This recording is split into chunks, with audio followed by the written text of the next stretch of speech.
Welcome back. In this section of the workshop, we'll be discussing how to create a seasonal garden plan. Having a plan in place will help you stay organized and it will ensure that your garden thrives throughout the year and that your soil is ready for planting the next year. We'll be covering how to set garden goals, how to create a garden plan, and how to break down tasks to make your to-do list. The first thing that you want to do before you plan anything is you want to set some garden goals. We've provided a worksheet for you in your garden guidebook PDF. And the thing that you just want to do here is answer the question, what do you want to achieve with your garden? Some examples of gardening goals might be to grow your own vegetables, create a relaxing outdoor space, or attract pollinators like butterflies. Your goals can be varied and can change from year to year, but the important thing is that you sit down and you set some goals in place for that year before you go about creating a plan. After you have your goals set, it's time to create a plan. Now, we've provided a handy graph sheet for you to use, but I'm going to talk about two different types of garden plans. The first type is a square foot garden plan. This is something I have not done in the past, but this is on my goal list for this year. In the past, I just put raised beds together and I just planted things in them. Tomato plants that I bought from Lowe's or Home Depot or whatever. And I didn't plan for enough spacing. Square foot gardening is a term that was developed by a gardener several years ago. And the idea is that a certain number of plants can go in a certain number of square feet. So my tomato plants need at least, especially some of the larger varieties, need at least 2 square feet to grow.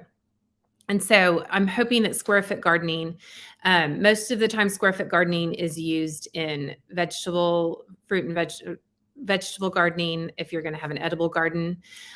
So I'm going to use square foot gardening in that capacity this year. I'm looking forward to that. The other type of garden plan you might want to put together would be more of a landscape plan. And a landscape plan is going to include perennials. So perennials are plants that you plant once and you don't replant them every year. And then a landscape plan might also include a plan for annuals, and that would be seasonal flowers that you plant at different times during the year. So a landscape plan is going to be mostly perennials, but it might call for seasonal planting. And then if you are working with a landscape architect or if you have a gardener friend who might be helping you, you will want to ask about what types of annual plants work best. An example of annual plants would be in the fall, pansies. We plant pansies in the fall and they last through till it starts to get hot. We plant bulbs in the fall because they will come up in the spring. And then in the summer, we have to switch to things that are more heat resistant, and the pansies die down and we have to work on getting some other stuff in place. So 2 types of garden plans. Once you have your plan in place, you're going to want to make a task list. It's time to start breaking tasks down into what needs to be done and when. I recommend creating one huge to-do list that includes all of the tasks you think you need to complete. And then out to the side, you can kind of turn it into a timeline by writing a date for when you'd like to get it done. In your garden guidebook, there's a sample task sheet to get you started. The most important thing to remember here is you can plan for water. You really can't you could locate for sun, but you can't make the sun come out when it's cloudy outside. But you can plan for amending your soil. And I will tell you that takes a lot of time, especially depending on what size of space you've got going. You might want to, if you have several flower beds and you feel like the soil needs to be amended, I think that's a great plan. You want to plant a 50-cent plant in a $5 hole. Remember that phrasing. So, but just really allow time. You're probably not going to be able to amend the soil and plant the plants in the same day. So it's important to sort of break the tasks down like that. Finally, there are seasonal tasks, and we've provided an example of full page examples of both spring, summer, fall, and winter tasks. Because different tasks when you're gardening need to be done at different times of the year. So you can use these lists as a starting point, but we also have provided blank sheets so that you can make your own. In the spring, you want to make sure you prepare your soil and that you've amended it. You want to start seeds indoors. You're going to want to plant cool season crops such as peas, lettuce, and spinach. I haven't done that. That has not been on my goal list this year. And I probably am past, we're here at the beginning of March. I'm probably past the point of doing that for 2023. I would need to put that on my goal list for next year. But that's the cool thing about gardening. It doesn't matter where you jump in, there's always something year round that you can do. It just doesn't always feel like you're getting the fun benefit of getting to watch things bloom year round. In the spring, you're also going to want to prune fruit trees and berry bushes before they start to bud. And just general cleanup, any debris or dead plants from the previous growing season that might have been left around. In the summer, things that you might want to do, and there are so many things you could do. So these are just suggestions, making sure that you're watering regularly, checking the soil around your plants to make sure that everything is staying damp, making sure that you're weeding and mulching to prevent, it conserves water. Mulch conserves water and it holds the water under the plants and prevents the weeds from, it suppresses weeds, prevents the weeds from growing. You're going to want to harvest fruits and vegetables as they ripen. And you might want to do some research right now about how do you know when a cucumber is ripe or a melon or whatever you're working on.